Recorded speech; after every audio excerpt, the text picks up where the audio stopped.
Hola, en este vídeo vamos a aprender a crear un cuestionario dentro de un curso del campus virtual. Para ello tendremos que activar la edición y ahora dentro de la sección donde queramos crear el cuestionario tenemos que darle a añadir una actividad o un recurso. Y seleccionamos cuestionario y le damos a aceptar o agregar. Y ahora tendremos que completar este formulario. Lo primero es el nombre, cuestionario de evaluación. Luego tenemos la descripción que podremos rellenar con la información que queramos ofrecerle al alumno sobre este cuestionario. Hay opciones que cuando las pongamos, el cuestionario cuando entre el alumno le va a avisar. Por ejemplo, si definimos el número de intentos, el cuestionario va a avisarle al alumno de que hay una serie de intentos. Pero nosotros esa información también la podemos poner aquí si queremos. Igual que la temporalización e igual que más cosas. Todo lo que pongamos aquí no va a estar nunca de sobra para informar al alumno de cómo va a funcionar este cuestionario. El siguiente grupo de parámetros es la temporalización. Podemos definir cuándo queremos abrir el cuestionario, cuándo queremos cerrarlo, habilitando la apertura y habilitando el cierre y seleccionando la fecha que queremos abrir y la fecha en que queremos cerrar. Podemos habilitar los dos o uno solo de los dos. No tienen por qué habilitarse los dos, el que queramos. Podemos definir también un límite de tiempo que podrá ser en minutos, horas, días, semanas o segundos. Vamos a poner, por ejemplo, que el alumno va a tener 30 minutos para hacer este cuestionario. Y también definiremos qué va a pasar cuando se termine el tiempo si el alumno todavía no ha enviado el formulario. Podemos definir que el envío se realice automáticamente, podemos definir un periodo de gracia para enviar el cuestionario, pero no para responder a más preguntas, o la opción más restrictiva de todas es que el envío tiene que hacerse antes de que el tiempo termine. En este caso, si no se ha realizado el envío, no se contabilizará el cuestionario. Es decir, la entrega del alumno de este cuestionario. Si seleccionamos un periodo de gracia, tendremos que definir dicho periodo, habilitándolo aquí. En días, semanas, horas, minutos o segundos. Vamos a decirle que el alumno va a tener un periodo de gracia de 3 minutos. En la calificación vamos a definir la categoría de calificación. Esto tiene que ver con los ítems que definamos en las calificaciones, que ya lo veremos en otro vídeo. Tenemos que definir la calificación para aprobar. Cuando creamos el cuestionario, la calificación de este cuestionario, la máxima va a ser un 10. Así que este número tiene que ir entre 0 y 10. En este caso vamos a poner un 5. Después podremos cambiar ese 10 y subirlo a la puntuación que queramos, 50, 100, lo que queramos. Pero cuando creamos el cuestionario, esta calificación para aprobar debe ser sobre 10. Lo dejamos en 5 entonces. Podemos definir el número de intentos permitidos. Vamos a ponerlo en 3. Y como hay varios intentos, tenemos que definir cuál va a ser el método de calificación. Vamos a utilizar la calificación más alta de todos los intentos, el promedio de calificaciones, el primer intento o el último intento. En este caso, la calificación más alta. En el esquema vamos a definir si se van a crear páginas nuevas dentro del cuestionario y podemos definir que se creen páginas nuevas cada pregunta, cada X preguntas, o que no se creen páginas nuevas, que aparezcan todas las preguntas en una página. En ver más, vamos a ver el método de navegación. Si es libre, el alumno podrá avanzar entre todas las páginas y retroceder y se podrá mover libremente entre las páginas.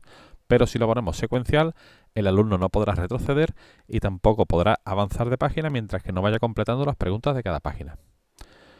En el comportamiento de las preguntas podemos definir si queremos ordenar al azar las respuestas y también definiremos el comportamiento de las preguntas. Este comportamiento se refiere a la retroalimentación que definamos en las preguntas y en el cuestionario.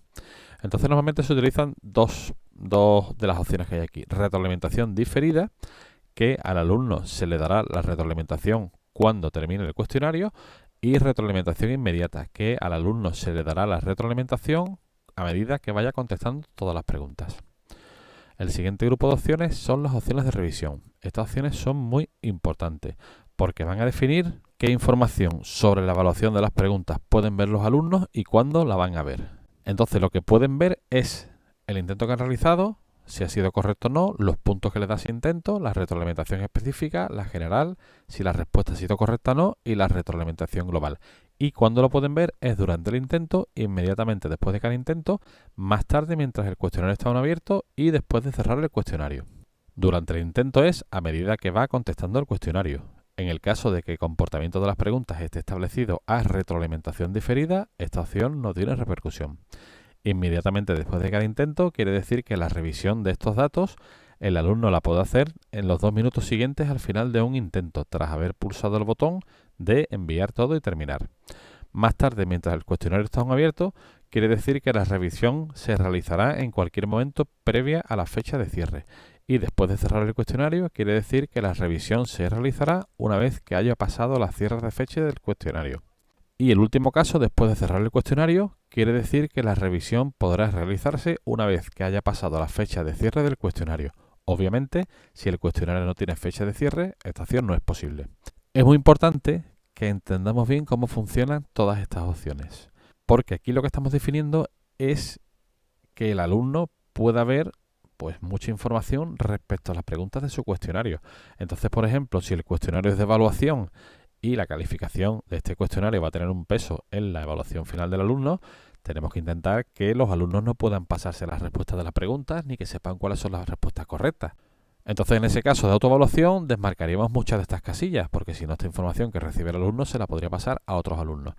Entonces, es muy importante que nosotros practiquemos antes de poner un cuestionario a disposición de los alumnos con todas estas opciones. Entonces, lo que haremos será crear un cuestionario, probar varias de estas opciones y una vez que lo tengamos configurado de una manera, entraremos como alumno, cambiando el rol a alumno y veremos qué es lo que va a ver el alumno.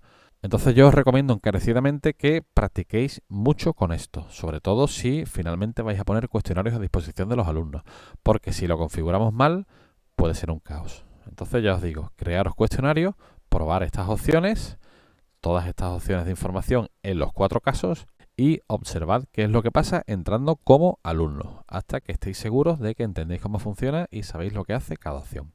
En retroalimentación global vamos a definir una retroalimentación que el alumno va a obtener al terminar el cuestionario. En la retroalimentación global nosotros podemos definir qué retroalimentación va a obtener el alumno. Lo que definamos aquí evidentemente va a tener que ver también con lo que establezcamos aquí. Y aquí vamos a definir una retroalimentación asociada a segmentos de calificación. Entonces lo que vamos a definir aquí son varios segmentos de calificación y el comentario que va a obtener el alumno en cada uno de esos tramos. Tenemos aquí 100, tenemos aquí 0 y aquí podemos definir el separador de este tramo, por ejemplo, un 50%. Esto quiere decir que de 0 a 50 la retroalimentación que se obtenga va a ser la que definamos aquí, por ejemplo, mal, y de 50 a 100 la retroalimentación que se obtiene es la que definamos aquí.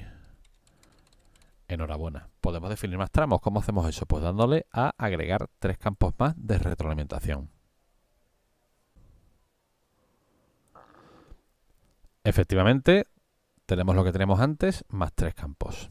Entonces ahora tenemos que completar lo que queramos. Aquí tenemos el 0 y nos vamos arriba y tenemos el 100, enhorabuena, 50 mal. Y ahora quiero decirle que, por ejemplo, si saca menos de un 10%, le diremos muy mal. Es importante no dejar huecos desde aquí arriba hacia abajo, ¿vale? Una vez que terminamos aquí, ya sí podemos dejar huecos hasta 0. Pero lo que no podemos hacer es definir, por ejemplo, aquí el 100, aquí el 50, aquí no poner nada y poner el 10% aquí, ¿vale? Entonces lo que tenemos que hacer es ponerlo seguido, aquí el primero, aquí el segundo tramo, el tercero, y luego ya podemos dejar casos vacíos hasta el 0. En ajustes comunes del módulo podremos definir si esta actividad o este cuestionario va a estar visible o no para los alumnos, eso después lo podemos cambiar en cualquier momento. Y en restricciones de acceso podemos definir algunas condiciones que limiten el acceso de los usuarios a esta actividad o a este cuestionario. Le daremos a guardar cambios y regresar al curso. Y efectivamente ya nuestro cuestionario aparece aquí y ya lo que tenemos que hacer sería entrar, esto lo veremos en otro vídeo, y asociarle o crearle preguntas, porque el cuestionario ahora mismo no tiene nada, no tiene ninguna pregunta, solo es una entidad cuestionario. Entonces tenemos que editarlo, entrar y asociarle preguntas utilizando las que ya existen en el banco de preguntas o creando preguntas nuevas. Lo ideal sería, antes de que hagamos eso, que el cuestionario no esté visible, porque si los alumnos entran ahora, aquí no van a tener ninguna pregunta. Entonces lo ideal sería crearlo de forma oculta y una vez que ya lo tengamos editado con todas las preguntas asociadas y bien configurado todo, entonces sí lo pondremos visible. Bueno, pues ya sabemos crear cuestionarios, ya sabemos trabajar con la mayoría de sus parámetros y también sabemos que es importante trabajar y experimentar con todas las opciones que tenemos en revisar opciones. Porque si eso no lo configuramos bien, el cuestionario no va a funcionar como queremos y eso puede ser un lío con los alumnos. Bueno, pues nada más, un saludo.